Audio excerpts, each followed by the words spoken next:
ఇప్పుడు స్టార్ట్ చేయమా.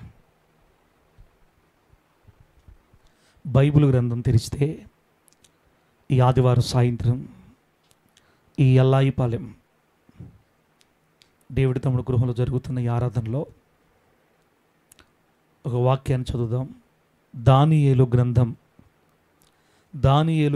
11వ అధ్యాయం 32వ వాక్యం.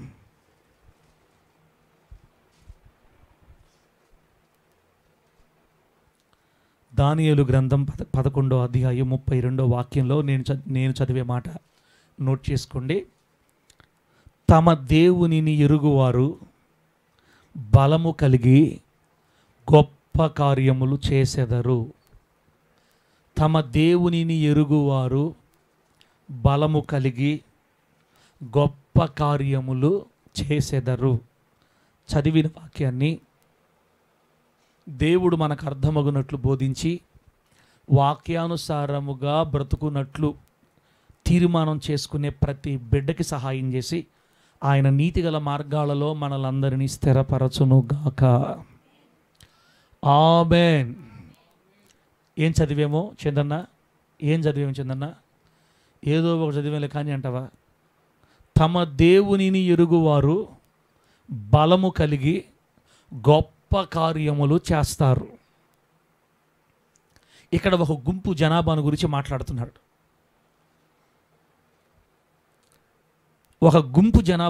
మాట్లాడుతున్నాడు. క్రైస్తవ్యములో ఉన్న ఒక గుంపు. యేసు ప్రభువుని నమ్ముకున్న వాళ్ళందరం క్రైస్తవులమే అని పిలువబడుతున్నాం. కానీ యేసును ఆరాధించే వాళ్ళలో కూడా రెండు గుంపులు, వేరు గుంపులు ఉంటాయి. యేసుక్రీస్తును ఆరాధించే వాళ్ళలో రెండు గుంపులు ఉంటాయి. మొదటి గుంపు దేవునిని ఎరిగిన గుంపు. ఇదేంటి పాస్టర్ గారు విచిత్రంగా నువ్వు చెప్పడం? కాకపోతే దేవుణ్ణి ఎరగకుండానే మనం క్రైస్తవులం అయ్యామా? దేవుణ్ణి తెలుసుకోకుండానే మేము దేవుని బిడ్డలం అయ్యామా? దేవుడు ఎవరో తెలియకుండానే బాప్తిస్మాలు తీసుకున్నామా? చెప్తాను, ఆగండి తొందర ఎందుకు. దేవునిని ఎరిగిన గుంపు. ఎవరైతే దేవుణ్ణి ఎరుగుతారో వాళ్ళు దేవుని కోసం బలమైన గొప్ప కార్యాలు చేస్తారంట. బలము కలిగి అనే మాట రాశాడు అక్కడ, దేవుడు రాయించాడు బైబిల్లో. తమ దేవునిని ఎరుగువారు బలము కలిగి గొప్ప కార్యాలు చేస్తారు. ఈ రెండు గుంపుల్లో మొదటి గుంపు ఎవరంటే దేవునిని ఎరిగిన గుంపు, దేవుని బలంతో గొప్ప గొప్ప కార్యాలు చేసేవాళ్ళు ఒక గుంపు. రెండో గుంపు అని చెప్పాను కదా, క్రైస్తవులు రెండో గుంపు. వీళ్ళు ఎవరంటే దేవుణ్ణి ఎరిగి ఉంటారు కానీ దేవుడు ఎవరో తెలుసు, దేవుని గురించి కొంత అనుభవ జ్ఞానం వీళ్ళకి ఉంటుంది, కానీ దేవుని కోసం బలమైన కార్యాలు చెయ్యలేని గుంపు అన్నమాట. దేవుడు ఎవరో అందరికీ తెలుసు కానీ బలమైన కార్యాలు చేసే గుంపు ఒకటి. బలమైన కార్యాలు కాదు కదా, అసలు ఏ కార్యాలు కూడా చేయలేని గుంపు ఒకటి. ఈ రెండు గుంపులు క్రైస్తవ్యంలో ఉన్నాయి ఈ రోజున. అయితే పరిశుద్ధాత్మ దేవుడు ఇక్కడ కూర్చొని ఈ మాటలు వింటున్న మనతో కానీ, ఈ వీడియో చూస్తా దేవుని మాటలు వినే వాళ్ళతో కానీ ఆయన ఈ మాటలు మాట్లాడదలచిన ఉద్దేశం ఏంటంటే, దేవుడు ఎవరో మనం అందరం ఎరిగి దేవుని బలాన్ని పొంది ఈ 2025 సంవత్సరం నుంచి అయినా బలమైన గొప్ప కార్యాలు ప్రభు కోసం చేయాలని ఆయన ఆశపడుతున్నాడు. దేవుని స్తోత్రం కలుగును గాక. గట్టి చెప్పండి హల్లెలూయా. నా బిడ్డలకి నేనెవరో తెలియాలి అని ఆయన కోరిక. నా పిల్లలకి నేనెవరో తెలియాలి. నేనెవరో తెలిసిన తర్వాత ఇక మౌనంగా ఉండకూడదు. వాళ్ళు నా నామం నిమిత్తం బలమైన కార్యాలు చేయాలా. నా బిడ్డలు బలమైన కార్యాలు చేస్తే లోకము సలాం కొట్టి గులాం అయిపోద్ది. నాకంతే. లోకము దేవునికి సలాం కొట్టి గులాం అవ్వాలంటే ఆయన బిడ్డలు బలమైన కార్యాలు చేయాలి భూమి మీద. హలో, ఏ కార్యాలు చేయాలి? మనము బలమైన కార్యాలు చేయాలి. ఇప్పుడు బయట ఉన్న వాళ్ళ దగ్గరికి వెళ్ళి యేసు ప్రభు నమ్ముకున్నామని మనం చెప్పామనుకో, మీకంటే మేమే బాగున్నామే, మూడు చచ్చిపోయిన వాళ్ళకి తెల్ల చీర ఒకటి కట్టుకొని వచ్చి మా దగ్గర యేసు ప్రభు నమ్ముకోమని చెప్తుండవి. నీకంటే మేమే బాగున్నాం పోమ్మ నువ్వా. మిమ్మల్ని అనలేదేమో కానీ కొంతమందిని అంటారు. తెల్లబట్టలు అంటే వాళ్ళకి అంత కోపం. ఎందుకంటారు అట్లా? ఎందుకంటే ఈ రోజుల్లో ఉన్న ప్రజలు ఎందుకు మారట్లేదు అసలు మీరు ఆలోచిస్తున్నారు లేదో బిడ్డలారా? గత 10-15 సంవత్సరాల నుంచి సంఘాల్లోకి వచ్చే నూతన జనాభా పూర్తిగా గ్రాఫ్ పడిపోయింది పూర్తిగా. అది మీకు అర్థం కావట్లేదు, సేవకులుగా మాకు అర్థమవుతుంటుంది. ప్రతి సంఘం, అన్ని సంఘాలు అట్టే ఉన్నాయి. కొత్త ఆత్మలు వచ్చి చేరడంలో ఇప్పుడు అంత స్పీడ్ లేదు, ఇప్పుడు చాలా తగ్గిపోయింది. ఎందుకు తెలుసా? ఎందుకు మనకి నూతన ఆత్మలు రావట్లేదంటే మన దేవుడు శక్తి లేనివాడు అని కాదు, మనల్ని దేవుడు కోరుకోలేదని కాదు, లేకపోతే మనం ఇంతకాలం అనుకున్నామే, మనందరం ఇంతకాలం ఏమనుకున్నాం చెప్పండి? ప్రార్థన చేయట్లేదు ప్రభువా, ప్రార్థన పరులు లేకుండా అయిపోయావయ్యా, ఎక్కడేసిన గొంగళ అక్కడే ఉదయా అని ఆడుస్తుంటాం మనం అప్పుడప్పుడు దేవుడి దగ్గర. మా గొంగళి ఎక్కడేస్తే అక్కడే ఉదయా, ఒక్క ఆత్మ కూడా మారట్లేదయ్యా అయ్యో అని ఆడుస్తుంటాం మనం. అంటే ప్రార్థన చేయకపోవడం వల్ల ఆత్మలు రాలేదా? లేకపోతే మన సంఘంలోకి అసలు ఎందుకు ఆత్మలు అప్పగించబడలేదు? సంఘంలో నీతిమంతులు లేరనే, ప్రార్థన పరులు లేరనే? అంటే నీతిమంతులకే నేను ఆత్మలు అప్పగిస్తాను బైబిల్లో దేవుడు చెప్పాడా? లేకపోతే బలమైన కార్యాలు చేసేది కేవలం పరిశుద్ధులే అని చెప్పాడా? ఏం సార్ మాకు కన్ఫ్యూజన్ చేస్తున్నావు? నువ్వు ఏం చెప్పదలుచుకున్నావు? సూటిగా ఒక మొక్కలు చెప్పలేవా? చెప్తున్నాను, దేకో సునో దేవుని బిడ్డలారా. ఎందుకు మన సంఘాల్లో నూతన ఆత్మలు చేర్చబడట్లేదంటే మనలో బలమైన కార్యాలు దేవుని కోసం చేసేవాళ్ళు కరువైపోయారు. మన సంఘంలో బలమైన కార్యాలు చేసే యోధులు లేరు. ఇశ్రాయేల్ పాస్టర్ కూడా ఓడి శాస్త్రాలే కానీ బలమైన శాస్త్రాలు ఏం లేవు. అంటే ఏంటి సార్ బలమైన కార్యాలు అంటే ఏంది? ఆకాశం భూమి కింద రెండు కలిసిపోవాలి ఇప్పుడు, లేకపోతే మోషే గారి లాగా సముద్రాలు చేల్చాలా? ఒక్క మాట మీకు అర్థమైతే, మన సంఘంలో క్యాన్సర్ గడ్డ కానీ ఇప్పుడు స్వస్థపరచబడింది అనుకోండి, ఓకే. మన మందిరంలో క్యాన్సర్ గడ్డతో బాధపడుతున్న ఒక వ్యక్తి వచ్చి లాస్ట్ స్టేజ్లో ఉన్నాడు. లాస్ట్ స్టేజ్లో ఉన్నటువంటి ఒక వ్యక్తి క్యాన్సర్ గడ్డతో వచ్చి ఒక్క గడ్డ స్వస్థపరచబడింది అనుకోండి మన దగ్గర, ఇక మనం పిలవబల్లే వాళ్ళే పిలుచుకొచ్చేస్తారు జనాభాని. ఒకసారి నా మాట అర్థమైంది హల్లెలూయా అని చెప్పండి, ఇంకోసారి చెప్పు. ఇప్పుడు ఒక క్యాన్సర్ గడ్డ పూర్తిగా స్వస్థపరచబట్టాన్ని ఏ కార్యం అంటారు? అది అంతా జస్టా అని అలా అంటారా? క్యాన్సర్ గడ్డ మామూలు స్వస్థపరచబడద్దా? క్యాన్సర్ వచ్చిందంటే క్యాన్సర్ అయిపోవటమే. సుభాషిణమ్మ తల్లి గారు క్యాన్సర్కి వచ్చిందనుకోండి, ఎవరికన్నా క్యాన్సర్ వస్తే మనిషి క్యాన్సర్కి భూమి మీద నుంచి అవుట్. అట్లాంటి క్యాన్సర్ గడ్డ వచ్చినప్పుడు మన సంఘంలో స్వస్థపరచబడింది అనుకో, నువ్వు వెలవబల్లే వాళ్ళు తీసుకొస్తారు, విశ్వాసులు జనం వాళ్ళ కుటుంబస్తులు అందరూ తీసుకొని వస్తారు వాళ్ళే చర్చికి. కిడ్నీలు పూర్తి దెబ్బతినిపోయినాయి, ఒక కిడ్నీ పూర్తి చెడిపోయింది, ఒక కిడ్నీ మీదే మనిషి బతుకుతున్నాడు, వాళ్ళు మన చర్చికి వచ్చారు.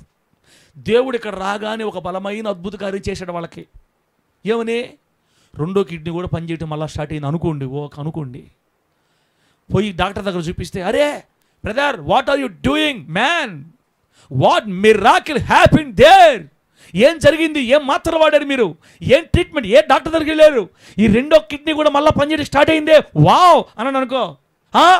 రెండో కిడ్నీ పనిచేస్తుందా? అవును. ఏం జరిగింది? యేసు ప్రభు నమ్ముకున్నాం. ఈ మధ్య హోలీ జడ్జి చర్చికి వెళ్ళాం, అక్కడ ఏందో ఆరాధన చేస్తాడు, పాటలు పాడుతుంటారు. నేను ఏందో ఈ కర్మ అనుకున్నా. దేవుని సన్నిధికి వెళ్ళడం స్టార్ట్ చేసిన నాటి నుండి నా కిడ్నీ పనిచేస్తుంది. అంటే హోలీ జడ్జి చర్చిలో ఆ ఆరాధనలో, ఆ వర్షిప్లో, లేదా ఆ మినిస్ట్రీలో, ఆ సంఘంలో దేవుడు కార్యాలు చేస్తున్నాడు. అక్కడ బలమైన కార్యాలు చేయగలిగే యోధులు ఉన్నారు. కాబట్టి నాకు స్వస్థత కలిగింది అని ఎప్పుడైతే ఆ వ్యక్తికి తెలిసిందో, ఇంక నువ్వు పిలవబలే, ఓనా ఆయన, ఓనా ప్రభువా, ఏసిన గొంగళి ఏసిన దగ్గరే ఉంది, ఓనా ప్రభువా అనబల్లే. వాళ్ళే వరదలాగా వస్తారు యేసు నామములో. అంటే మన సంఘాలు ఏ కార్యాలు జరగాలి? ఏ కార్యాలు చేసేవాళ్ళు ఉండాలి మన సంఘంలో? దేవునిని ఎరిగి బలము కలిగి గొప్ప కార్యాలు చేసేవాళ్ళు సంఘంలో లేయాల. గట్టిగా చెప్పండి హల్లెలూయా. చెప్పు గట్టిగా హల్లెలూయా. ప్రార్థన చేయండి, మా అమ్మాయికి ఉద్యోగం లేదని వచ్చారు మన చర్చిలోకి ఎవరన్నా, మా అమ్మాయికి ఉద్యోగం లేదు ప్రార్థన చేయండి పాస్టర్ గారు, సంఘం చేత ప్రార్థన చేయించండి, మనం అందరం పాసిపోలు వేసుకొని ప్రార్థన చేసాం మన గురించి. అటు అనుకో, ఏమనుకోబాకండి పాసిపోలు అన్నానని. పొరపాటున మన ప్రార్థన దేవుడు ఆలకించి మనం ప్రార్థన చేసిన నెల రోజుల లోపల ఆ అమ్మాయికి జాబ్ వచ్చింది అనుకో, ఇంకా నువ్వు పిలవబలే విశ్వాసుల్ని మంత్రికి. వరస పెడతారు, ఇంకా వరస పెడతారు. చూస్తూ ఉండగానే మందిరాలు టప టప టప టప టప టప నిండిపోతాయి. సువార్తలో ఏం రాయబడ్డదంటే యేసుక్రీస్తు వారు చెబుతున్న సువార్తని అద్భుత కార్యాలు వెంట వచ్చి స్థిరపరిచాయంట. యేసు ప్రభువుకి అద్భుతాలు చేయాల్సిన పని ఏముంది? ఒక సమాధానం చెప్పండి నాకు. ఇప్పుడు యేసు ప్రభు దేవుడే కాదక్క? దేవుడే, సంపూర్ణ మానవుడు, సంపూర్ణ దేవుడు, సృష్టికర్త, భూమి మీద దిగి వచ్చాడు కదా. ఆయనకు అద్భుతాలు చేసే పని ఏముంది? మారిపోండి పో అంటే మారిపోవాలి అందరూ. అట్ట మార్చడు ఆయన. ఆయన ఎవరో తెలుసా? శక్తిగల ప్రవక్త అని రాశారు బైబిల్లో. మన దేవుడు మాట యందు యేసయ్య గురించి సువార్తలు ఏం రాయబడిందంటే ఆయన మాటలోను క్రియలోను శక్తిగల ప్రవక్త అని రాశారు. మన యేసయ్య శక్తి కలిగి సేవ చేశాడు. మన యేసయ్య శక్తి కలిగిన కార్యాలు చేస్తా సేవ చేశాడు. అసలు ఒక్కడనా మనం ప్రార్థన చేస్తున్నాం దాని గురించి? నాయనా ఇది బెతెస్తా కోనేరులాగా మారాలా? అట్టగాని ఒక మన అట్లాగే ఇస్రాయేల్ పాస్టర్ చేశాడా? పో పో పో అవన్నీ అవసరం లేదు, మొత్తం మాట వేస్ట్ మాటలు అవన్నీ. పో పో పో అనవల్లే. బలాఢ్యులుంటే సంఘంలో, బలమైన కార్యాలు చేసే యోధులు ఆ ప్రాంతంలో ఉంటే సాతాను శక్తులు అక్కడ అడుగు పెట్టగానే కేకలేసి పారిపోతాయి. యేసునామములో ఆమేన్ చెప్పండి గట్టిగా హల్లెలూయా. అది కూడా ట్రై చేసాం మనం. ముందు మనం స్వస్థతలకి టైం ఇవ్వాలి కదా, స్వస్థతలకి మనం అవకాశం ఇవ్వాలి కదా. ఒక అరగంట సేపు దానికోసం పో పో పో పో అని అడవాలి కదా, అప్పుడు కదా అవి పోతాయని అది కూడా చేసాం. ఏమి చేసినా దెయ్యాలు కదలు అట్లా, స్వస్థత జరగట్లా. అంటే ఎక్కడో మిస్ అవుతుంది, ఏదో మిస్ అవుతుంది. ఏం మిస్ అవ్వట్లా. మిస్ అయింది ఏదంటే బలం, దేవుని బలం మిస్ అయిపోయింది మనకి. సుభాష్ అంతా ఏం మిస్ అయింది మనకి? దేవుని బలం. తమ దేవునిని ఎరుగువారు చెప్పండి బలము కలిగి గొప్ప కార్యాలు చేస్తారు. మన సంఘాల్లో గొప్ప కార్యాలు జరిగితే విశ్వాసులు వరదలాగా వస్తారు యేసునామములో, అంతే. ఎందుకు ఈరోజు బెల్లంపల్లి ప్రవీణ్ పాస్టర్ గారి దగ్గరికి, ఈ అంజురూపు ఆకుల దగ్గరికి, అరటి పండ్ల దగ్గరికి ఎందుకు వద్దన్నా పరిగిస్తుంటారంటే జనాభా అక్కడ దేవుని కార్యాలు జరుగుతున్నాయని వాళ్ళు నమ్ముతారనమాట. వాళ్ళు దాన్ని ఆధారం చేసుకొని స్వస్థతల్నే పునాదిగా చేసుకొని సేవ చేస్తున్నారు. మన పునాది స్వస్థతలు కాదు, వాక్యం. అట్లాగని వాక్యం అని చెప్పేసి స్వస్థలు వద్దా? ఒక అన్యజనుడు దేవుని దగ్గర రావాలంటే ఒక బలమైన కార్యాన్ని కళ్ళతో చూడాలి. ఒక బలమైన కార్యాన్ని కళ్ళతో చూసినప్పుడే నువ్వు పిలవకుండా నేను పిలవకుండా మర్యాద వచ్చి కూర్చుంటాడు అక్కడ. అది అపోస్తుల కార్యాల్లో దేవుడు ఏం రాయించాడంటే అనుదినము నూతన విశ్వాసుల్ని వారితో లేదా సంఘములో చేర్చుచుండెను అని రాయబడి ఉంటుంది బైబిల్లో. అనుదినము నూతనమైన వారిని సంఘములో యేసయ్య చేరుస్తూ ఉన్నాడంట. ఎందుకు చేర్చాడు? ఆ రోజు పేతురు గారి నీడబడితే, పౌలు గారి నీడబడితే, పౌలు గారి తగిన నడికట్లు చేతిగొడ్లు రోగులు తగిలితే లేచి కూర్చునేవాడు. దేవుడికి స్తోత్రం కలుగును గాక. సో మా తర్వాత ఆ దేవాలయం ఏ దేవాలయం? శృంగారమును దేవాలయపు ద్వారమునదు కూర్చున్న ఎవరు? కుంటివాడితో పేతురు యోహానులు ఏమన్నారు? ఒరే అబ్బాయి, వెండి బంగారాలు మా యొద్ద లేవు కానీ మాకు కలిగినదే నీకు ఇస్తున్నాం. ఏం కలుగున్నారు వాళ్ళు?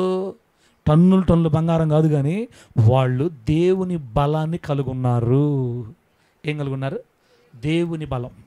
దేవుని బలాన్ని కలిగి ఆ బలముతో గొప్ప కార్యాలు చేశారు. మీరు నమ్మితే నమ్మండి, ఆ దేవాలయపు ద్వారమునొద్ద జరిగిన ఆ ఒక్క అద్భుతాన్ని చూసిన వాళ్ళు 5,000 మంది మారు మనసు పొందారు ఆరాధనలో. 8,000 మంది. కుంటోడికి కాళ్ళు వస్తే 5,000 మంది యేసయ్యని తెలుసుకున్నారక్క. అంటే దీని అర్థం మన సంఘంలో ఏం జరగాలమ్మా? మాకు వద్దు షచ్చి అల్లుయా ఓలి అలోలియా ఎవరు మాకేం స్వస్థలు ఏమొద్దు అనకూడదు ఇక మీదట. అట్లానే మనం దానికోసం పరిగెత్తకూడదు, వాటిని నమ్ముకోకూడదు. మనం వాక్యాన్ని నమ్ముకున్నాము కానీ బలం రావాలా తల్లి, మనకి ముందు బలం రావాలి. దేవుని బలమును పొందుకోవాలా. అదే రాశారు అక్కడ. దేవుడు ఏం రాయించాడు? తమ దేవునిని ఎరుగువారు బలము కలిగి. ఆ బలం పొందుకోవడానికే ఈరోజు దేవుడు మనందరితో మాట్లాడుతున్నాడు. దేవునికి మహిమ కలుగును గాక. ఎప్పుడైతే దేవుని బలం పొందుకున్న విశ్వాసులు మన సంఘంలో పెరుగుతారో అప్పుడు ఉద్యోగాలు లేవు అనుకున్న వాళ్ళకి దేవుడు ఉద్యోగాలు ఇవ్వడం స్టార్ట్ చేస్తాడు. మాకు పిల్లలు లేరయ్యా ప్రార్థన చేయండి అంటే ఒక్కసారి ప్రార్థన చేసే సంఘం నెక్స్ట్ సంవత్సరం కల్లా బిడ్డలు ఇస్తాడు దేవుడు. ఆమె చెప్పు గట్టిగా. ఆ తర్వాత ఉద్యోగాలు, పిల్లలు లేని పిల్లలు, పెళ్ళి కావాలని పెళ్ళిళ్ళు, అప్పులు అయ్యండి అప్పులు తీరిపోతూ ఉంటాయి. అసలు ఏందో తెలియదు కానీ బెతెస్దా కోనేటి దగ్గర జరిగిన అద్భుతాలు మన సంఘంలో జరుగుతూ ఉంటే 5 మంటపాల నిండా జనం అల్లాడతారు ఒక బడి.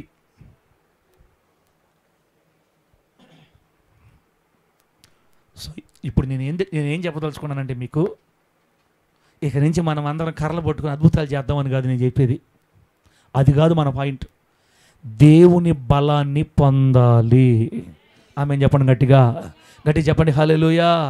దేన్ని పొందాలి? దేవుని బలాన్ని పొందాలి. పాస్టర్ గారు, దేవుని బలం పొందాలంటే మన లాంటి వాళ్ళకి సాధ్యమే రావద్దండి. మన లాంటి వాళ్ళకి, నా లాంటి దానికి ఏదో చర్చికి వస్తున్నాను పోతున్నాను, నా ప్రార్థన లేదు, నాకు భక్తి లేదు, అంత ఎక్కువ ఏదో వచ్చి దేవుని మాటని వెళ్ళిపోతున్నాను, అంత నేను ఆర్థికంగా మంచి స్థిరపడిన వ్యక్తిని కాదు, అంత విలువ లేదు, ఏదో పేదరాల్ని, మేమే ఆడబలమైన కార్యాలు చేస్తాము, మా ద్వారా దేవుడు అలా జరిగిస్తాడని అనుకుంటున్నావేమో నువ్వు. నేను చెప్పే జాగ్రత్తను, దేవుని బలాన్ని పొందుకున్న వాళ్ళు బైబిల్ గ్రంథంలో మనం గమనిస్తే, పేతురు ఏం డిగ్రీలు చేశాడు, ఏం లక్షాధికారి చెప్పండి నాకు. పేతురు ప్రభువు దగ్గర రాకముందు ఏం ఉద్యోగం చేసుకునేవాడు? సాఫ్ట్వేర్ ఇంజనీరా? మర్యాదగా చెప్పండి. ఇప్పుడు మీరేమనుకుంటున్నారు? దేవుడు బలమైన కార్యాలు చేయాలంటే, దేవుడు బలాన్ని ఇవ్వాలంటే మన ప్రార్థనా పరులై ఉంటే మనకిస్తాడు దేవుడు. అపవమ్మ, మనం ఏ భక్తులు పెరిగామంటే ఇంతకాలం మనం ఇంతకాలం ఏ భక్తులు పెరిగామంటే మన సొంత నీతి క్రియల ద్వారానే దేవుని శక్తిని మనం పొందాలి అనే బోధలో పెరిగాం మనం ఇప్పుడు దాకా. మనం ఎక్కువ 3 గంటలు ప్రార్థన చేస్తేనే దేవుని శక్తి దిగద్ది మన మీదకి. అగ్ని నోర్ముయ్, గంటలు అగ్నిలో ప్రార్థనలు, అగ్ని హల్లెలూయా అంటే అప్పుడు దేవుని శక్తి మన మీదకి వస్తుంది. ప్రార్థన చేయని వాళ్ళ మీదకి శక్తి రాదు అని మనము మన నీతి క్రియలను బట్టి దేవుడు మనకు శక్తిని ఇస్తాడని మనం భ్రమలో బతికే ఇప్పటిదాకా. అంటే సార్, ప్రార్థన చేయకపోయినా దేవుడు బలం ఇస్తాడా? విను ఇప్పుడు. దేవుడు 5,000 మందిని మార్చడానికి వాడుకుంది ఎవరినో తెలుసా? 3 గంటలు ప్రార్థన చేసే వ్యక్తిని కాదు. అతను ఇంతకుముందు ఏం చేసేవాడు? 3 సంవత్సరాల క్రితం ఏం చేసేవాడు అంటే చేపలు పట్టేవాడు. చేపలు పట్టేవాడికి 3 సంవత్సరాలు ఏం ఎక్స్పీరియన్స్ వస్తుంది? మీరు చెప్పండి, ఏం ఎక్స్పీరియన్స్ వస్తుంది? ఇప్పుడు అహరోను చర్చికి వచ్చి ఎంతకాలం అయింది? 5 6 అంట. 6 సంవత్సరాలు ఎక్స్పీరియన్స్ వచ్చింది ఇప్పుడు అహరోనికి. నిలబడి వాక్యం చెప్పారు అని అన్నావు అనుకో, గమ్ముడు తమాషా చేయబాకు నువ్వా, నాకేం వస్తుంది? నేను ఈ పక్క మాట్లాడడం స్టార్ట్ చేసినట్టు ఈ మూలకు పోతా, నాకు చేత కాస్తా మాట్లాడటం. 6 సంవత్సరాల మనిషికే ఇంకా ఎక్స్పీరియన్స్ రాలా. ప్రార్థన చేయగలుగుతాడు, పాట ఈ మూల స్టార్ట్ చేసి ఆ మూలకు పోతుంది. అంటే ప్రార్థన బాగా చేస్తాడు బిడ్డ, అనుభవం ఉంది, మంచిదే. కానీ 6 సంవత్సరాలకు కూడా పరిణితి లేనట్టుగా ఇక్కడ వ్యక్తి కనపడుతుంటే, అక్కడ 3 సంవత్సరాలకి ఏం పరిణితి వచ్చింది? అంత బలమైన కార్యం ఎలా చేయగలుగుతున్నాడు? దేవుని బిడ్డ, నేనేం చెప్పదలుచుకున్నానంటే, నీ భక్తిని బట్టి, నీ ఉపవాసాలను బట్టి, నీ నీతిని బట్టి, నీ గంటల ఉపవాసాలను బట్టి, ప్రార్థన బట్టి, మన బాహ్య సంబంధమైన క్రియలను బట్టి, మన సొంత నీతి క్రియలను బట్టి దేవుడు మనకు శక్తినివ్వడు, మనకు బలాన్ని ఇవ్వడు. కానీ బలవంతుడైన దేవుని మీద కలిగి ఉన్న విశ్వాసమును బట్టి మాత్రమే. గట్టి చెప్పండి హల్లెలూయా. దేన్ని బట్టి? విశ్వాసమును బట్టి దేవుడు మనకి బలాన్ని ఇస్తాడు. విశ్వాసం.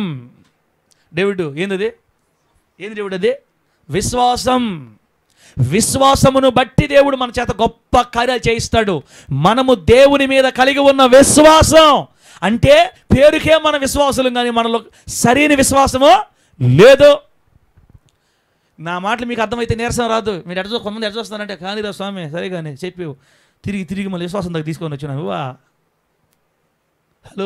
హలో గురువా, ఈ మాటను బైబిల్ ఏముంది? విశ్వాసం లేకుండా దేవునికి ఇష్టలై ఉండుట, విశ్వాసం లేకుండా దేవునికి ఇష్టలై ఉండుట అసాధ్యం. నా పిల్లలారా, హోలీ జడ్జి మినిస్ట్రీలో పుట్టి నా పెంపకంలో పెరిగిన నా పిల్లలారా, మనం ఆ బోధ వదిలేద్దాం ఇక నుంచి. ఏ బోధ? పరిశుద్ధంగా బ్రతికితేనే దేవుడు మనల్ని దీవిస్తాడనే బోధ వదిలేద్దాం. నేను చెప్తున్నా మీ తండ్రిగా, దేవుని ఆత్మ సహాయం లేకుండా ఒక్కడు కూడా పరిశుద్ధత కలిగి బ్రతకలేడు. దేవుని ఆత్మ సహాయం లేకుండా ఒక్కడ కూడా పరిపూర్ణమైన లోతైన భక్తి లేదా పరిశుద్ధత కలిగి బతకలేడు. దాని అర్థం ఏంటంటే తనకు తానుగా తన సొంత శక్తితో ఏ వ్యక్తి కూడా పూర్ణమైన పరిశుద్ధుడిగా బ్రతకలేడు. ఒక వ్యక్తి పరిశుద్ధంగా బ్రతకాలంటే పరిశుద్ధాత్మ దేవుడు సహాయం చేస్తే తప్ప, పరిశుద్ధాత్మ దేవుడు ఆ వ్యక్తితో ఉండి నడిపిస్తే తప్ప, పరిశుద్ధాత్మ దేవుడే కంచె వేసి పాపంలో పడనీయకుండా కాపాడితే తప్ప ఏ వ్యక్తి కూడా పరిశుద్ధుడిగా జీవితాంతం బ్రతకలేడు. గట్టి చెప్పు హల్లెలూయా, చెప్పు గట్టిగా హల్లెలూయా. ఒక వ్యక్తి పరిశుద్ధులుగా బతకాలంటే ఒక స్త్రీ ఆ వ్యక్తి చుట్టూ దేవుడి కంచె వేయాలా. నా మాట మీకు అర్థం కావట్లా. దేవా దేవా దేవా మనసులు తెరుస్తాడు, ఇప్పుడు అర్థమైపోద్ది. ఒక వ్యక్తి తన పరిశుద్ధత మూలంగానే, భక్తి మూలంగానే ఈ బలాన్ని సంపాదించుకునే పని అయితే అసలు అందరూ ఈ కార్యాలు చేయలేరు. మీకు బైబిల్లో కొంతమంది గుర్తు చేస్తాను నేను. ఇదిగో పెద్ద పెద్ద ప్రార్థనా పరులు, మహావీరులు కాదు కార్యాలు చేసింది. ఎవరో తెలుసా? భయస్థులు, గొర్రెలు మేపుకునేవాళ్ళు, చేపల మూల వీళ్ళే చేసిందంతా. అంటే వాళ్ళు ఏం చేశారంటే యెహోవా ఎవరో ఎరిగారు, దేవుడు ఎవరో ఎరిగారు, అంతే చాలు. వాళ్ళు ఎరిగారు, తెలుసుకున్నారు, దేవునిలో ఉన్న సత్యం తెలుసుకున్నారు. ఇక వాళ్ళని ఉపయోగించుకుని దేవుడు వాళ్ళకి బలాన్ని ఇచ్చి వారి ద్వారా గొప్ప కార్యాలు చేయించాడు దేవుడు బైబిల్లో. కాబట్టి నేనేం చెప్పదలుచుకున్నానంటే అట్లని ప్రార్థన చేయకూడదు, ప్రార్థన చేయొద్దని కదా నేను చెప్పేది. అలాగని ఉపవాసాలు ఉండొద్దు, పరిశుద్ధంగా బ్రతకడానికి మీరు ఇష్టపడద్దు, పరిశుద్ధత వదిలేయండి అని కాదు నేను చెప్పేది. మన పరిశుద్ధతను బట్టే, మన భక్తిని బట్టే, మన నీతిని బట్టే దేవుడు తన బలాన్ని మనకిస్తాడని ఇప్పుడు దాకా బోధించిన బోధ ఒక విధమైన భ్రమ అంటున్నాను నేను. ఉదయం చెప్పాను మీకు నేను, దేవుడు భూమి మీదకి మనల్ని పంపక ముందే మనల్ని ఆశీర్వదించి పరిశుద్ధపరిచి తల్లి గర్భంలోకి మనల్ని పంపించాడు. దేవునికి స్తోత్రం కలుగును గాక. గట్టిగా చెప్పండి హల్లెలూయా. అసలు మీకు అర్థం కావట్లేదా? మీ చిన్నమ్మకి ఇంకా మారు మనసు లేదే, మరి నువ్వెందుకు వచ్చావు దేవుడి దగ్గరికి ఎందుకు వచ్చావు? మీ తాతలకి, ముత్తాతలకి, అవ్వాలకి, లేదా మీ పిన్నికి, బాబాయికి ఇంకా ఎవరు మారు మనసు పొందాల? నువ్వు ఒక్కడివి ఎలా వచ్చావు తమ్ముడా? నిన్ను జగత్తు పునాది వేయబడక ముందే సెలెక్ట్ చేసుకున్నాడు దేవుడు. నిన్ను అప్పుడే పరిశుద్ధపరిచాడు. కొంతకాలానికి ఒక టైం వస్తుంది, నా బిడ్డ మారు మనసు పొందుతాడు, నా బిడ్డ నా దగ్గరికి వస్తాడు, అప్పుడు నా బిడ్డ నేను పరిశుద్ధపరుస్తాను. పరిశుద్ధత అనేది ఒక్క నెలతో పూర్తయిపోదక్క, గుర్తుపెట్టుకోండి. పరిశుద్ధత అనేది ఒక్క నెలతో పూర్తయ్యేది కాదు, జీవితాంతం పోతుంటుంది ఈ బండి. ఆమె చెప్పండి గట్టిగా. పడటం లేయటం, పడటం లేయటం, పడటం లేయటం. చిన్నపిల్లలప్పుడు పడతా లేస్తూ ఉంటారు, కాస్త ఎదిగినప్పుడు కూడా పడతా లేస్తూ ఉంటారు. ఒక టైం వస్తుంది పరిశుద్ధాత్మ దేవుడే పూర్తిగా మనకి తన స్వాధీనంలో తీసుకొని మనల్ని నిలబెడతాడు. అది ఒక మంచి వయసు, అప్పుడు ఇక పడవన్నమాట. దేవుడే మనల్ని నిలబెడితేనే మనం నిలబడగలుగుతాం. అంతేగాని మన శక్తి ద్వారా, మన ఉపవాసాల ద్వారా, మన ప్రార్థన ద్వారా, మన భక్తి ద్వారా దేవుని సహాయం లేకుండా మనం నిలబడలేం. కాబట్టి పరిశుద్ధత అనేది మనం దేవుని ప్రేమిస్తున్నాం కాబట్టి, మనం దేవునికి అప్పగించుకున్నాం కాబట్టి, దేవుని పిచ్చికి ఇష్టపడుతున్నాం కాబట్టి ఆయన ఖచ్చితంగా మనకు సహాయం చేసి ఇప్పటిదాకా నీకు ఎంత సాక్ష్యం ఇచ్చి నిలబెట్టాడంటే నీ వల్ల కాదు, ఇది దేవుడు నీకు ఇచ్చాడు కాబట్టి నువ్వు నిలబడ్డావు. దేవుడికి స్తోత్రం కలుగును గాక. గట్టిగా చెప్పండి హల్లెలూయా. మీకు ఇంకా నచ్చలా? ఇంకా అర్థం చెప్తా. ఈ మధ్యకాలంలో ఒక పాస్టర్ గారు ఒక పార్కులో ఒక యవనస్తురాలతో దొరికిపోయాడు వాళ్ళ విశ్వాసులకి. చెప్పండి, ఒక పాస్టర్ గారు వాళ్ళ విశ్వాసులకే వేరొక స్త్రీతో దొరికిపోయాడు పార్కులో. పట్ట పగలు దొరికిపోయాడు వాళ్ళ విశ్వాసులకి, ఆ సంఘ విశ్వాసులకి. గంట తిరిగే లోపల సంఘం అంతా మారుమోగిపోయింది. మా పాస్టర్ ఫలాని అమ్మాయితో అక్కడ ఉన్నాడంట. ఇస్రాయేల్ పాస్టర్కి ఈ పేరు ఎలా వచ్చింది? ఇప్పుడు ఇస్రాయేల్ పాస్టర్కి ఎందుకు రాలేదు ఆ పేరు? ఇస్రాయేల్ పాస్టర్ సూరత్వం, వీరత్వం కాదు.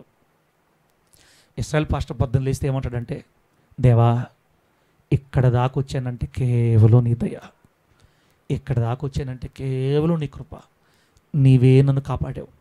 ఎన్నో శోధనలు నా మీదకి వచ్చినప్పుడు నువ్వే తప్పించావు తండ్రి. నేను పడిపోవాల్సింది, నన్ను పడనివ్వకుండా అడ్డు పెట్టి కాపాడుకున్నావు. నీ కోసం బతకాలన్న ఆశను చూసి నా ఆశకి సహాయం చేసేవయ్యా. నన్ను జారనీయకుండా నా అడుగులు బండ మీద నిలబెట్టావయ్యా. నీవు నా అడుగులు జారనీయలేదు కాబట్టే నేను ఎంతవరకు నిలబడ్డానయ్యా. ఈ సాక్ష్యం నీ వల్ల నాకు వచ్చిందయ్యా అని ప్రతి ఉదయాన దేవుడి దగ్గర కూర్చున్నప్పుడల్లా ఏడస్తాను. కాబట్టి ఆయనకి నచ్చినట్టుంది నా ప్రార్థన. నా బిడ్డ అతిశయించట్లేదు, గర్వించట్లేదు. నా బిడ్డ నా మీద ఆధారపడుతున్నాడు. నా బిడ్డ నేను కాపాడకపోతే ఎవరు కాపాడాలని ఆయన తన కంచె వేసి ఇన్ని రకాల శోధనలు వచ్చినా నన్ను పడనీయకుండా ఆయనే కాపాడుతూ వచ్చాడు. కాబట్టి 14 సంవత్సరాలుగా కాస్త మంచి సాక్ష్యంతో సేవ అలా పోతుంది ముందుకే. మరి ఆ పాస్టర్ గారు ఎందుకు దొరికిపోయాడు చెప్పమంటారా? ఆ పాస్టర్ గారు నాకు బాగా తెలుసు. ఎందుకు దొరికిపోయాడు చెప్పమంటారా? నోరు తెరిస్తే అందరం దూషించడమే. వాడెంత, వాడి బతుకెంత, అసలు వాడికి వాక్యం తెలుసా? అసలు వాడికి వాక్యం తెలుసా? వాడు చూసి వాడి పిల్ల బచ్చా. అసలు వాడికి పాస్టర్ పోలికలు ఉన్నాయా? నన్ను వాడికి అసలు పాస్టర్ పోలికలు ఉన్నాయి. వాడికి ఏం తెలుసు వాక్యంలో? అసలు తూ అంటే తా తెలీదు, స్టార్టింగ్ తెలియదు, ముగింపు తెలియదు. బచ్చా. వాడు నిన్నగాక మొన్న వచ్చి మా ముందు పాటలు పాడతాడా? యూట్యూబ్లో వాడే కనపడాలా? పలానా పాస్టర్ ఆడమనిషి తిరుగుతూ ఉంటాడు, ఎబిచారి, వాడికి ఎబిచారి. ఇదే పని ఆ పాస్టర్ గారికి. పొద్దున లేస్తే ఇతరులను విమర్శించడమే పని ఆ పాస్టర్కి. ఏ పని అతనికి? పొద్దున లేస్తే వేరే పాస్టర్లని విమర్శించడమే. నాకు చెప్పారు కొంతమంది, నాకు ఆ వ్యక్తి గురించి చెప్పారు. నాకు నేను అనుకున్నా నిజమేనేమోలే, బచ్చాని నిజమే కదా, బచ్చా కదా, వాళ్ళు సీనియర్లు కాబట్టి వాళ్ళు అట్లా అన్నారేమో. అయ్యా ఈ బచ్చానే, నేను బచ్చానే నువ్వు కోరుకున్నావు, పిలుచుకున్నావు. నువ్వు పిలిచాను కాబట్టి వచ్చా. నాకెందుకు ఈ బాధలన్నీ? నువ్వు పిలిచావు, నేను వచ్చా. అతను అనేది నిజమేనేమో నాయన అని నాకు మీద నాకే అసహ్యం వేసింది అతని మాటలని. అర్థమవుతుందా? అతని మాటలు నాకు తెలిసిన తర్వాత నా మీద నాకే అసహ్యం వచ్చేసింది. ఎందుకో ప్రభా నాలాంటి నువ్వు కోరుకున్నావు బచ్చా అని అనుకుని నేను గమ్ముగా అయిపోయా. బిడ్డలారా, ఆ పాస్టర్కి ఒక అక్రమ అంటగడతాడు. వాడు ఎబిచారంట కదా, ఆడ దిగాడంట కదా, ఈడు ఎబిచారు ఆడ దిగాడంట కదా. అసలు వాక్యములో నేను తీసిన అంశాలు తీస్తారా? నా సబ్జెక్ట్ ఎవరి దగ్గర ఉందా? నెల్లూరులో సబ్జెక్ట్ ఉండేది ఇద్దరి దగ్గర. అది మొదట నేను, ఆ తర్వాత మా ఆత్మీయ తండ్రి అని వాళ్ళిద్దరి గురించే పోడుకుంటూ ఉండేవాడు. నాకే వాక్యం తెలుసు. గర్వం ఎట్లా చెప్పాలంటే, గర్విష్టికి బ్రాండ్ అంబాసిడర్ అనమాట పాస్టర్ గారు. గర్వం ఉండే వాళ్ళందరూ నెల్లూరులో పాస్టర్లు, గర్వం ఉండే పాస్టర్లు అందరిని పక్కకు తీస్తే వాళ్ళలో ఫస్ట్ ప్రైజ్ వస్తుంది ఎవరికా? ఇప్పుడు నేను చెప్పిన పాస్టర్కి. గర్విష్టి నంబర్ 1. చూసి చూసి చూసి చూసి చూసి చూసి దేవుడికి విసిగిపోయి ఈయన్ని ఎంతకాలం కాపాడినా కూడా నాకు ఇంకా వీడి వల్ల ఏం ఉపయోగం లేదని ఆయన అర్థమైపోయి రెడ్ హ్యాండెడ్గా బట్టి చేశాడు దేవుడు అందరికీ, విశ్వాసులకి. వాళ్ళ సంఘ విశ్వాసుకే బట్టి చేశాడు పూర్తిగా. ఏమిరా అబ్బాయి, ఏమి మాట్లాడితివి? 1 సంవత్సరం క్రితం ఏం మాట్లాడితివి రా అబ్బాయి? నెల్లూరులో నాలాంటి పాస్టర్ లేడంటివే. అవునవును, ఈ చేసిన పని ఎంత మాత్రం సబబు? ఆ పాస్టరు విచారి, ఈ పాస్టర్ విచారి అంటివే. ఇది నీకు తగునా? పాస్టరమా, అంత మంచి పాస్టరమని తెల్లగా ఉండే పాస్టర్ని పక్కన పెట్టి నల్ల మనిషిని తీసుకొని బండి మీద పార్కులకు తిరుగుదువా? ఎంత మాట, ఎంత మాత్రం సాధ్యం ఇది? నీ నీతి ఏమాయనో, నీ భక్తి ఏమాయనో? నెల్లూరులో కల్లా నాలాంటి శూరుడు వీరుడు పోటుగాడు లేడంటివే. ఇది సాధ్యమా? ఇది నీకు తగునా? ప్రేమరాజు కూడా నవ్వుతున్నాడు. అంటే ఏదో అర్థమైంది ఈ డైలాగ్ విన్న తర్వాత. బైబిల్లో ఒక మాట రాయబడింది, ఆయన అహంకారులను ఎదిరించి దీనులకు కృప అనుగ్రహించువాడు. ఆమెను చెప్పండి, గట్టిగా చెప్పండి హల్లెలూయా. అహంకారులను దేవుడు కిందకు తొక్కతాడు అంతే భూమి మీదకి. నీకు ఎంత సబ్జెక్ట్ ఉందో అని కాదు లెక్క, ఎంత తగ్గింపు ఉంది అన్నది లెక్క దేవుని దగ్గర. దేవుడి దయ వల్ల ఇప్పుడే కాదు, నా జీవితాంతం నేను ఎట్టే మాట్లాడుకుంటా బావాలా. నాకు ముందు భయం వేస్తుంది. అతను ఎప్పుడైతే రెడ్ హ్యాండ్ దొరికిపోయాడో నాకు ఎత్తుకుంది భయం. ఒరే, నెల్లూరులో కల్లా సబ్జెక్ట్ ఉండే దేవుడు బట్టి చేస్తే ఓయమ్మా ఇంకెంత జాగ్రత్త ఉండాలి నాయన. ఓయమ్మో, ఏ పక్క నుంచి ఏ సైతం ఏమొస్తాడా నాయన? నా టెన్షను. దేవుడు ఎట్ట పట్టించాడు తెలుసా? దేవుడు ఎట్ట పట్టించాడంటే టీవీ ఛానల్లో వేసేసారన్న ఆ పాస్టర్ గారి గురించి. యూట్యూబ్లో మొత్తం గందరగోళం అయిపోయింది ఆ పాస్టర్ గారి గురించి. మొత్తం 10 నిమిషాల కల్లా నెల్లూరు తెలిసిపోయింది మొత్తం. ముఖం చూపించుకోలేక. మీకు విషయం తెలుసా? నెల రోజులు సెంట్రల్ జైల్లో ఉండొచ్చాడు బయటికి. ఒక దైవజనుడు రేప్ కేసు పెట్టబడి నెల రోజులు జైల్లో ఉండొచ్చి ఇప్పుడు తల పైకెత్తలే పరిస్థితిలో, అసలు బయటే కనబడకుండా ఉన్నాడా లేడా అని కన్నీళ్లతో సేవ చేసుకుంటున్నాడు. ఇదే తగ్గింపు నీకు ఫస్టే ఉండుంటే,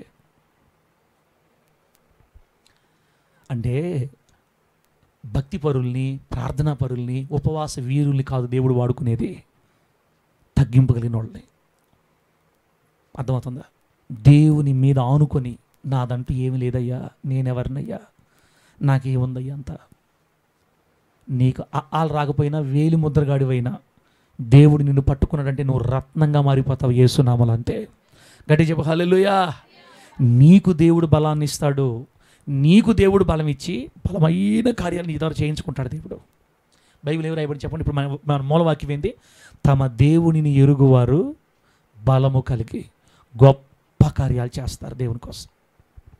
అక్క, నువ్వు నిద్రపోతా ఉంటే దయ్యం పట్టినోడు నిన్ను చూస్తే చాలు కేకలేస్తాడంతే, గుర్తుపెట్టుకో.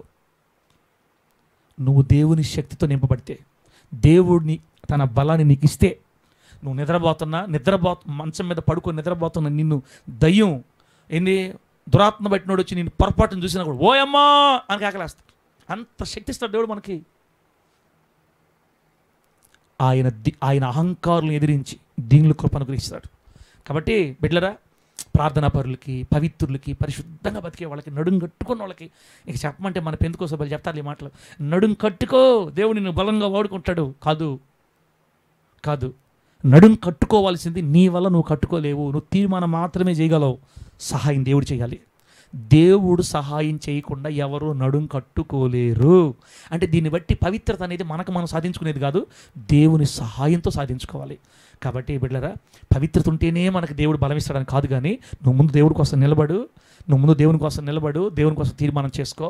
ఆటోమేటిక్గా నీ ప్రేమను బట్టి, నీ భక్తిని బట్టి, నీలో దేవుని మీద కలిగి ఉన్న ఆశ, నువ్వు దేవుని మీద కలిగి ఉన్నటువంటి విశ్వాసం, నువ్వు దేవుని యందు కలిగి ఉన్న పిచ్చి ప్రేమను బట్టి ఆయనే నీకు కృపను అనుగ్రహించి తన కృపతో నింపి పరిశుద్ధతలో జారిపోకుండా నిలబెట్టేట్టు సహాయం చేసి నలుగురికి మాదిరికరంగా దేవునిని మార్చేస్తాడు యేసు నామములో. పైగా నీకు దేవుడు బలాన్ని అనుగ్రహిస్తాడు. సుభాషిణమ్మ తల్లి ఒక ఇంట్లోకి వెళ్ళి ప్రార్థన చేస్తే నెల రోజులకల్లా ఇంట్లో గొప్ప మార్పులు వచ్చేస్తాయి. అంటే ఇంకొకసారి వచ్చిపోండి అంటే, మీరు వస్తే మా ఇంట్లో ఏందో ఒక ప్రత్యేకమైన శక్తి వచ్చేస్తుందంటే, సలం అంటే మీరు రండంటే, ఒకసారి మీరు వచ్చి ప్రార్థన చేసిపోవాలంటే, నాలో ఏముందమ్మా, లేదండి మీకు తెలియట్లేదు, మీరు వచ్చినప్పుడు మా ఇంట్లో అద్భుతాలు జరుగుతున్నాయి అంటే సలోమక్కలో లేదు గొప్పతనం. సలోమక్కని చూచి సలోమక్కలోకి దేవుడు పంపించిన బలం, దేవుని బలం. ఆ దేవుని బలం కలిగిన వాళ్ళు అడుగు పెట్టిన చోటల్లా గొప్ప కార్యాలు చేస్తారు యేసయ్య కోసం. దేవునికి స్తోత్రం కలుగును గాక. గట్టిగా చెప్పండి హల్లెలూయా. చెప్పండి గట్టిగా హల్లెలూయా. ఈ బలం కూడా ఎవరివ్వాలి మనకే? ఎవరివ్వాలి? దేవుడే ఇవ్వాలి. మన సొంతగా డప్పాలు కొట్టుకొని రాదు, అది దేవుడే ఇవ్వాలి. ఎవరికి ఇస్తాడు? ప్రార్థన వీరులకి కాదు, తగ్గింపు, దీనులు. ఎవడు దీనుడై నలిగిన మనసు గలవాడై నా ఎదుట వణుకుచుండునో వానినే నేను దూషిస్తున్నా, వాడినే చూస్తున్నా నేను. పాట ఒక రకంగా బాగా పాడామంటే ఇంకా రెండు బట్టలు నిప్పి పైకి లాగుతారు. ఇంక సొక్క ఒక పాట పాడితేనే అందరికంటే కొంచెం ఒక మెరుగ్గా ప్రార్థన చేస్తున్నారు అనుకో, మాట మారిపోద్ది, నడక మారిపోద్ది. ఎప్పుడన్నా మీరు నడక మారిన వాళ్ళు చూసారా? ఈసారి చూపిస్తా మీకు. ఎప్పుడన్నా నాకు దగ్గరగా ఉండండి, నేను చూపిస్తా. పాస్టర్లలో ఒక విధానం గుర్తుపట్టేయచ్చు. ఊరికే ఇట్లా అంటారు. ఇట్లా అంటున్నాడంటే మనోడికి పెరిగిపోయింది అని అర్థం. ఇంకా ఇట్లా అంటారు. ఏందో వీళ్ళు ఏం చేస్తే వాళ్ళని చూసి వీళ్ళని చూసి నక్కను చూసి పులి వాత పెట్టుకున్నట్టు బట్టలు నిప్పేస్తారు, మాటలు మారిపోతాయి. హలో బ్రదర్ అట్లా మాట్లాడుతుంటారు. మాట కూడా మారిపోద్ది వీళ్ళకి. దేవుడు కొంచెం వాడుకోవటం స్టార్ట్ చేశాడంటే, అమ్మా ఇప్పుడే ప్రార్థనలో నుంచి లేచానమ్మా చెప్పు. యేసుప్రభులాగా మాట్లాడతారు వీళ్ళు. యేసుప్రభులాగా మాట్లాడాలని వీళ్ళ కోరిక. బయట మాత్రం ఏందే అట్లా మాట్లాడతారు. ఈ దేవుడు వాడుకోవటం స్టార్ట్ చేసింది. అమ్మా ఇప్పుడే లేచాను కుమార్తె చెప్పు. బయట ఒక రకంగా లోపల రకంగా. దేనికి? ఎవరిని బట్టి గొప్ప కార్యాలు జరుగుతున్నాయి? ఎవడువే నువ్వు? ఎవరిని బట్టి గొప్ప కార్యాలు జరుగుతున్నాయి? నీలో ఉన్న వినయాన్ని, విధేయతని ప్రభు చూస్తే, బిడ్డ నువ్వు నిలబడితే చాలు, అద్భుతాలు నిన్ను వెంబడించేటట్టు దేవుడు చేస్తాడు యేసునామములో. గట్టి చెప్పండి హల్లెలూయా. ఎప్పుడైతే ప్రభుని నా విధంగా ఆశీర్వదిస్తాడో అప్పుడు తెలియకుండానే దేవుని శక్తిని తాకి నిన్ను భక్తిలో కూడా లోతులు తీసుకెళ్ళిపోతాడు దేవుడు. నువ్వు తగ్గించుకుంటా ఉండంతే, ప్రభు నిన్ను లేపుకుంటా పోతుంటాడు అంతే. అంతేగాని నా ప్రార్థన, నా భక్తి, నా విశ్వాసం అన్నామంటే అసలుకే మోసం. కాబట్టి దేవుని కోసం గొప్ప కార్యాలు చేసేవాళ్ళగా మనం మారాలంటే దేవుని దగ్గర బలం పొందాలి. దేవుడు బలాన్ని ఎవరికి ఇస్తాడంటే దీనులకి. మొట్టమొదటిది చెప్పండి, ఎవరికి? దీనులకి.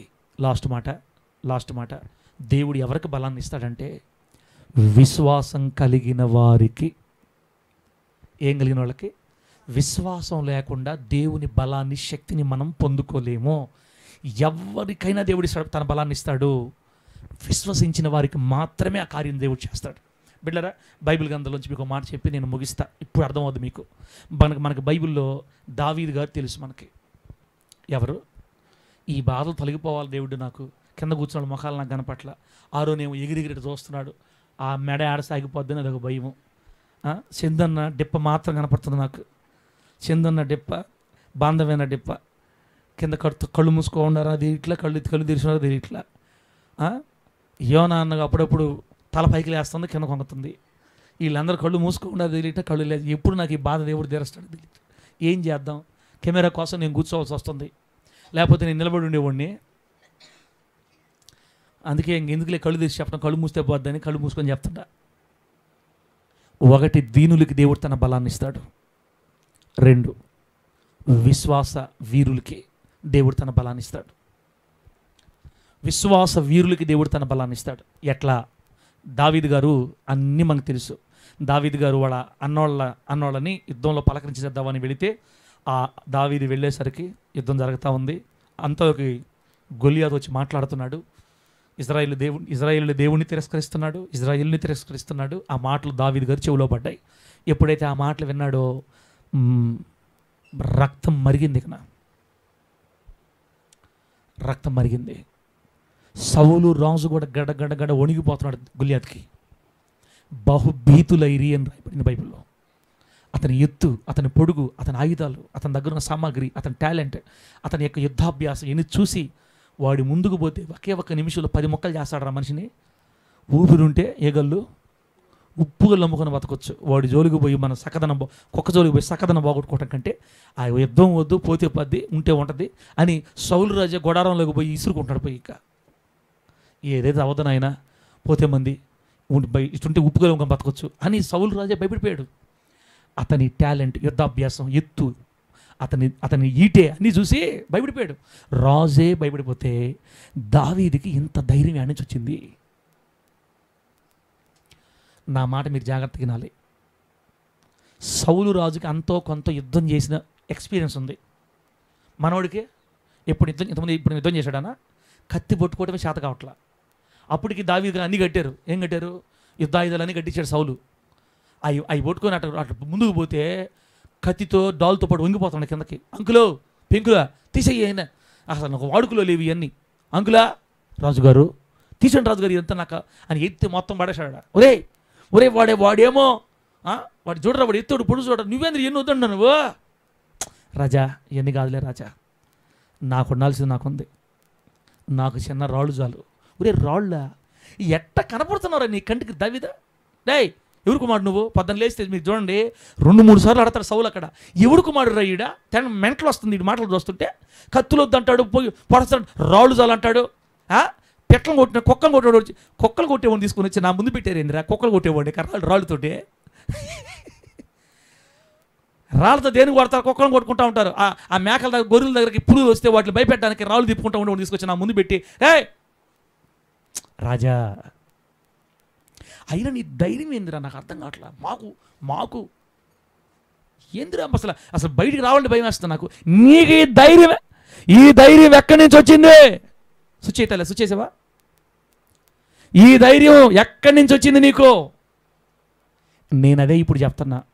దేవుని కోసం ఎవరు బలముతో గొప్ప కార్యాలు చేస్తారంటే దేవుని మీద విశ్వాసం ఉంచిన వాళ్ళు. ఆమేన్ చెప్పండి, గట్టిగా గట్టిగా చెప్పండి హల్లెలూయా. ఇప్పుడు దీన్ని బట్టి మీకు ఏమవుతుంది? సౌలు కూడా క్రైస్తవుడే, దావీదు క్రైస్తవుడే. సౌలుకి దేవుని మీద విశ్వాసము లేదు, దావీదుకి దేవుని మీద విశ్వాసము ఉంది. ఇప్పుడు ఎవరిని దేవుడు వాడుకుంటాడంటే, ఎవరు దేవుని కోసం బలమైన కార్యాలు చేస్తారంటే దేవుణ్ణి నమ్మిన వాళ్ళు, దేవుణ్ణి ఎరిగిన వాళ్ళు. దావీదుకి దేవుడు ఎవరో తెలిసిపోయింది, సౌలుకి దేవుడు ఎవరో తెలవలా. మీరు ఆ మనిషి నోట్లో నుంచి ఏ రోజు నేనండి, సౌలు నోట్లో నుంచి ఏ రోజు కూడా నా దేవుడు సైన్యములకు అధిపతికి యెహోవా, ఆయన గొప్పవాడు, ఒక్క మాట కూడా రాదు ఆ నోట్లో నుంచి. దారిపోయేవాడిని ఈ మెంటలను తీసుకొచ్చి రాజుని చేసేసాడు దేవుడు. ఏందో ఎందుకు నచ్చాడు, ఇంకా ఇతను నేను కోరుకున్నాను అన్నాడు. మరి ఎందుకు కోరుకున్నాడు, ఆయన ఏమి నచ్చిందో మనకు తెలియదు. ప్రారంభం నుంచి చూస్తే మొదట్లో బాగానే ఉన్నాడు సౌలు. ప్రవక్తల మధ్యలోకి వెళ్ళి పాటలు పాడితే ఆత్మ వచ్చేస్తుంది, భాషలు మాట్లాడుతున్నాడు, ప్రవచనాలు చెప్తున్నాడు, భక్తిపరుడే ఏమో ఫస్ట్. మరి ఆ భక్తి అంతా ఇప్పుడు ఏమైపోయింది? 18 సంవత్సరాల కుర్రోడికి వచ్చేసిన విశ్వాసం, ధైర్యం. రాజా నన్ను పంపు, నేను చూసుకుంటా. ఏం ధైర్యం రా రే, వాడు ఎవడరా, వాడు అనాకీయుడురా, నిఫీలీయుడు వంశస్థుడురా, ఒకటే ఒక్క దెబ్బకి నిన్ను కింద పిట్టని నన్ను నిలివేస్తాడరా, నా మాటినరా. లేదు రాజా, యుద్ధం నాది కాదు. ఆ మాటలు గమనిస్తే మనం కానీ, రాజా నేను యెహోవా పేరట యుద్ధానికి వెళ్తున్నా. ఎవరి పేరట? నేను వెళ్ళట్లా, నేను చేయలేని వాడితోటి. యెహోవా పేరట నేను యుద్ధానికి వెళ్తున్నా. యుద్ధము యెహోవాది. ఆమేన్ చెప్పండి గట్టిగా. యుద్ధం ఎవరిది? యెహోవాది. ఇప్పుడు ఇశ్రాయేల్ పాస్టర్ కానీ హోలీ జడ్జి విశ్వాసులు కానీ ఏమనాలంటే, దేవా ఈ సేవ మీది, మేము నీకోసం నిలబడ్డాం, మేము బలమైన కార్యాలు చేయలేము, మా సొంత వల్ల, మా భక్తి వల్ల, మా ప్రార్థన తీసే పక్కన, మాకు మిమ్మల్ని బట్టి నమ్మకం ఉంది. ఆమేన్ చెప్పండి గట్టిగా. మిమ్మల్ని బట్టి మేము నమ్ముతున్నాము, ఈ సేవలోనికి మందలుగా నువ్వు విశ్వాసం తీసుకొని వస్తావని. మిమ్మల్ని బట్టి మాకు నమ్మకం ఉంది, నీవే మందలుగా ఇక్కడ నడుపుతావు. మా ప్రార్థన బట్టి, మా విశ్వాసాన్ని బట్టి, మా భక్తిని బట్టి కాదు, మిమ్మల్ని బట్టి, మీ శక్తిని బట్టి, మీ గొప్పతనాన్ని బట్టి, మీరు కలిగి ఉన్న. యెషయా గ్రంథంలో యేసయ్య గురించి చాలా చక్కని మాట రాయబడ్డాయి. ఇదిగో మన కుమారుడు అనుగ్రహించబడ్డాడు, ఆయన భుజముల మీద రాజ్యభారం ఉంటుంది. ఆయన ఎవరో తెలుసా? మన దేవుడు, ఆశ్చర్యకరుడు, ఆలోచనకర్త, అద్వితీయుడు తండ్రి, సమాధానకు అధిపతి, బలవంతుడైన దేవుడు. ఇలా యేసయ్య క్యారెక్టర్స్, గుణలక్షణాలు అక్కడ వివరించబడ్డాయి. ఇక్కడ కూర్చున్న వాళ్ళందరికీ దేవుడు గొప్పవాడని తెలుసు. ఇక్కడ ఈ వాక్యం వినే వాళ్ళందరికీ దేవుడు గొప్పవాడని తెలుసు. ఆహారం నీకు తెలియదా దేవుడు గొప్పవాడనే తెలుసు. మరి దేవుని కోసం నువ్వు ఎందుకు గొప్ప కార్యాలు చేయలేకపోతున్నావు? బలం లేదు మనకి. ఎందుకు లేదు? దేవుణ్ణి నమ్ముతున్నాం కానీ ఆ దేవుడు నా చేత గొప్ప కార్యాలు చేయిస్తాడు అని నమ్మలేకపోతున్నాం మనం, అంతే. దేవుడు గొప్పవాడని దీవెనకు తెలుసు, కానీ ఆ గొప్ప దేవుడు నన్ను వాడుకొని గొప్ప కార్యాలు చేయిస్తాడు అని దీవెనకు నమ్మలేకపోతుంది. ఇశ్రాయేల్ పాస్టర్కి దేవుడు గొప్పవాడని తెలుసు, చాలా గొప్పవాడు నా దేవుడు. నా దేవుడు ఎవరంటే శూన్యంలో ఏం చేశాడు? శూన్యంలో సృష్టిని, ఏమీ లేని చోట సృష్టిని చేసిన దేవుడు. ఒక గాలిలో వస్తువు నిలబెట్టినట్టుగా శూన్యంలో భూమిని వేలాడదీసిన దేవుడు మన దేవుడు. అన్నీ తెలుసు మనకి. మన దేవుడు ఇంకా ఎవరో? సముద్రాన్ని, చూపు మర్యాదగా సముద్రాన్ని, అందరూ చెప్తారు సముద్రాన్ని పాయలు చేశాడు. నేల ఎట్టయిపోయింది? ఏ నేల? తడి నేల, ఆరిన నేల. 28 లక్షల మంది పైగా జనాభా రాత్రి అంతా నడిచిపోయారు. మరలా శత్రువులు వస్తుంటే రెండు ఆ పక్క నీళ్ళు ఈ పక్కన మొత్తం కలిపేసి శవాలుగా మార్చేశాడు. బండను చీల్చి, బండ నుంచి ఎన్ని నీళ్ళు? 2 ట్యాంకుల, 3 ట్యాంకుల. బైబిల్ ఏం చెప్పింది తెలుసా? సముద్రం అంతా సమృద్ధిగా నీళ్లు వాళ్ళ కోసం ప్రవహిస్తూనే ఉన్నాయి. ఆ బండలో నుంచి, ఒక బండలో నుంచి నీళ్ళు వచ్చేటప్పుడా, ఆ బండలో నుంచి ఒక పెద్ద కాలువలో నీళ్లు పారుతూనే ఉన్నాయి. బండ వెనక నీళ్లు లేవు, బండ ముందు నుంచి నీళ్ళు పోతున్నాయి. కళ్ళారా చూశారు ఇశ్రాయేలు ఆ అద్భుత కార్యాన్ని. మనకు కూడా ఎన్ని తెలుసు, అన్ని వాక్యాలు విన్నాం మనం.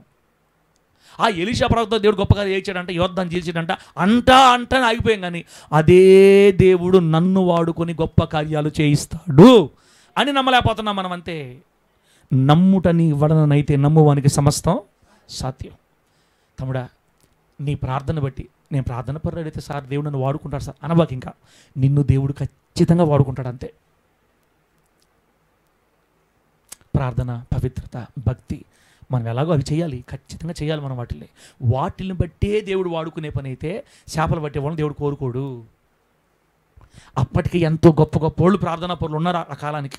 దేవుడు చేపలు పట్టే వాళ్ళని ఎందుకు కోరుకున్నాడంటే గర్వం లేని వాళ్ళు కావాలి దేవుడికి. ఏం లేని కావాలి? ఇన్ని జరిగినా తమ్ము తగ్గించుకొని ఊర పద్దం లేసి నాదేముంది అనుకునేవాడు కావాలి దేవుడికి. ఎవడు దీనుడై నగిన హృదయం గలవాడై ఆయన్ని సేవిస్తూ ఉంటాడో వాళ్ళనే దేవుడు చూస్తూ ఉంటాడు. రెండోది, బలమైన కార్యాలు చేసిన నా దేవుడు నన్ను వాడుకొని ఈ కాలంలో గొప్ప కార్యాలు నా ప్రభు చేస్తాడు అని దేవునిని బట్టి మనం దేవుని నమ్మాలి. దావీదు ఏమంటాడంటే, ఆ సింహాన్ని నుంచి నన్ను తప్పించిన దేవుడు, ఆ ఎలుగుబండి నుంచి నన్ను తప్పించిన దేవుడు దుష్టుడైన ఈ గొల్యాతు చేతి నుంచి కూడా నన్ను తప్పిస్తాడు. అబ్బా, దుష్టుడైన ఈ గొల్యాతు చేతి నుంచి కూడా నన్ను నా దేవుడు తప్పిస్తాడు. అవతల పక్కవాడు అంటున్నాడు, రే రారా ఈరోజు నీ తల తెగవేసి నీ మాంసాన్ని ఆకాశ పక్షులకి వేస్తా రారా అని తన దేవతల పేరట దావీదుని శపిస్తుంటే దావీదు ఏమంటాడు తెలుసా? ఒరే వెర్రోడా, నువ్వు నా మాంసాన్ని వేయటం కదరా, ఈరోజు యెహోవా దేవుని నామం పేరట నీ మీదకి వస్తున్నా, నేను నీ తల తెగవేసి నీ మాంసాన్ని ఆకాశ పక్షులకి వేస్తా అంటున్నాడు. ఎంత ధైర్యం! 18 సంవత్సరాల కుర్రోడికి ధైర్యం ఎక్కడి నుంచి వస్తుందక్క? ఆ ఎలుగుబంటి చేతిలోంచి నన్ను కాపాడిన నా దేవుడే వీడి చేతిలోంచి కూడా నన్ను తప్పిస్తాడు. విశ్వాసం పెరగాలి, దేవుడి మీద విశ్వాసం పెరగాలి. అందుకే అపోస్తులు ఏం చేశారంటే, ప్రభువా మా విశ్వాసాన్ని వృద్ధి పొందించని ప్రార్థన చేశారంట. అదే ప్రార్థన మనం కూడా చేయాలి తమ్ముడా. నాయనా విశ్వాసాన్ని వృద్ధి పొందించు నాయనా, మా విశ్వాసాన్ని వృద్ధి చేయి దేవా. దావీదు కలిగి ఉన్న విశ్వాసం మాకు కావాలి, దావీదు కలిగి ఉన్న విశ్వాసం మాకు కావాలి తండ్రి. అసలు గొలియాతు దావీదు గురించి మనం ఆలోచిస్తే ఎన్ని మాటలు మాట్లాడుకున్నా పిచ్చి వచ్చేస్తుంది. నాకు కూడా అర్థం కాదు, ఒక్కోసారి అర్థం కాదు. ఎలా సాధ్యం తండ్రి ఇది? దావీదుకి ఇంత నమ్మకం ఎలా వచ్చింది మీ మీద? 18 సంవత్సరాలకే. దేవుని బిడ్డ, ఆయనకి సీనియర్లు, ఉపవాస వీరులు, పరిశుద్ధులు 18 సంవత్సరాలకి ఏం భక్తి వస్తుందమ్మా? అమ్మ తల్లి సుభాషం తల్లి, 18 సంవత్సరాలకి భక్తి ఏముంటుంది అసలు? ఆడప్రకాలు చూసి ఏళ్ళేసే వయసు అది. దారిని ఆడప్రకాలు పోతుంటే అని ఇజిల్ వేస్తుంటారే, అని వెనకాల పడి ఇజిల్ వేస్తూ ఉంటారు. మాయ్ ఐ లవ్ యూ అని చెప్పే వయసు అది. 18 సంవత్సరాల వయసులో వాడికి ఏం భక్తి తెలుసు? నాకు అర్థం కావట్లా. నీ భక్తిని బట్టే దేవుడు కోరుకునే పని అయితే ఇంకొక విషయం, ఇంకొక రకంగా ఉండేది చరిత్ర.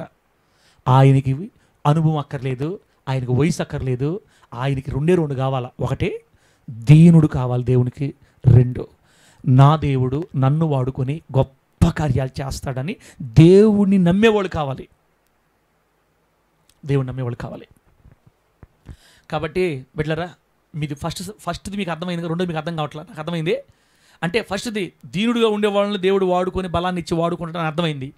నమ్మాలి, దేవుణ్ణి నమ్మాలి, దేవుడు నన్ను కూడా వాడుకొని గొప్ప కార్యాలు చేస్తాడని నమ్మటానికి మన మనసు ఒప్పుకోవట్లా. ఎందుకంటే మనం ప్రార్థన చేయట్లేదు, మనం వేకుజం లేయట్లేదు, దేవుని తెగు గడపట్లేదు, ప్రార్థన ఎక్కువ చేయట్లేదు, లోక సంబంధమైన కొన్ని కార్యాల్లో ఉన్నాము.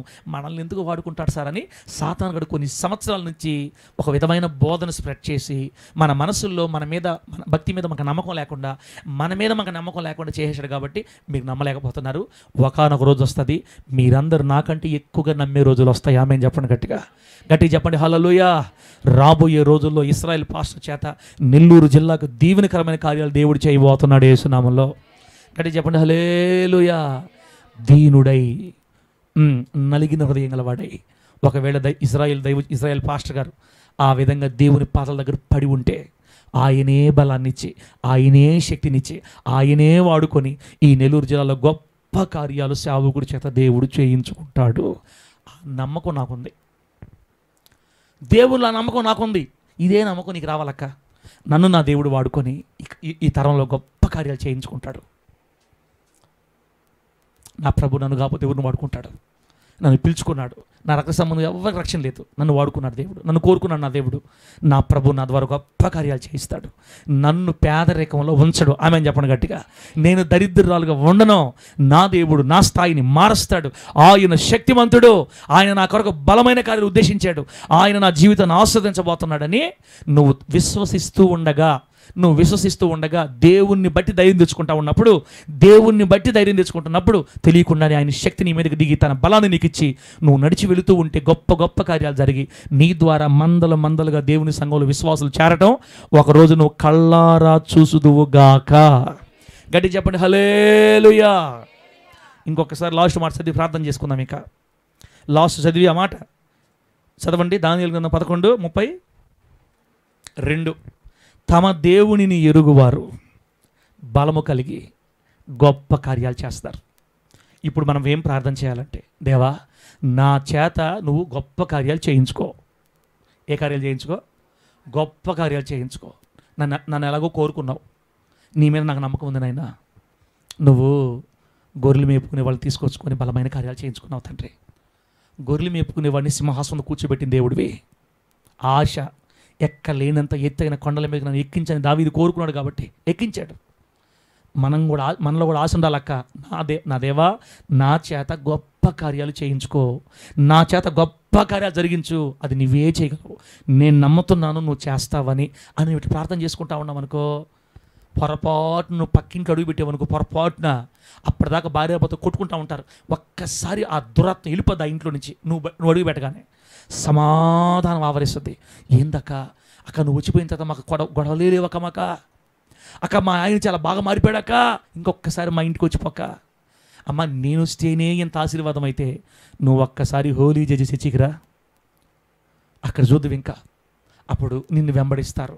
నీ వల్ల జరిగే మేలులను బట్టి, నీ వల్ల జరిగే బలమైన కార్యాలను బట్టి దేవుని సన్నిధికి అన్ని జనులు వరసబెట్టి వస్తారు. ఆ రకంగా మన పరిచర్యని నూతన ఆత్మలతో దేవుడు నింపి వర్ధిల్ల చేయునుగాక.